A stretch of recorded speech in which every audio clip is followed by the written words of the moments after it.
Terima kasih pemirsa, masih bersama saya Faskal Wirman di Liputan Metropolis. Pemirsa, kerap melintas di luar jam operasional dan kerap membuat kemacetan hingga membahayakan pengguna jalan, pemerintah Provinsi Sumatera Selatan berencana melakukan pembantasan angkutan bertona sebesar masuk dalam kota Palembang.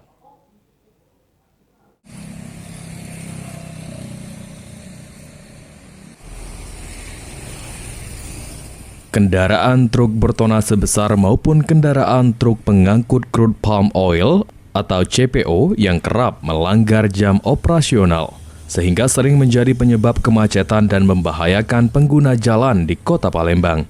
Pemerintah Provinsi Sumatera Selatan akan mencari solusi terkait permasalahan tersebut.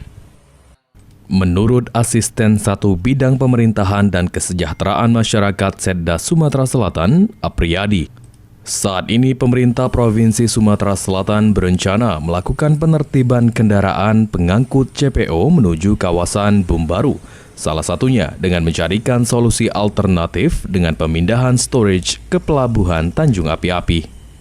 Langkah tersebut menurut Apriyadi sebagai upaya pemerintah Provinsi Sumatera Selatan untuk membatasi kendaraan truk pengangkut CPO dan kendaraan truk bertona sebesar melintas di jalur kota Palembang.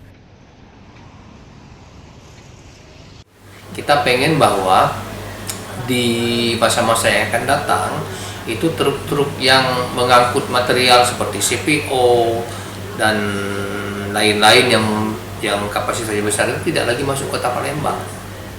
Nanti akan kita arahkan ke Tanjung Api-Api manakala pelabuhan Tanjung Jaran itu sudah selesai. Tapi untuk sementara ini kita sudah mulai mengalihkan ke sana melalui storage yang sudah ada di sana. Ditambahkan Apriyadi, untuk kendaraan bertona sebesar yang kerap melanggar jam operasional masih menjadi wewenang pemerintah Kota Palembang untuk memberikan sanksi kepada supir truk maupun pihak perusahaan. Eki Saputra, PAL TV.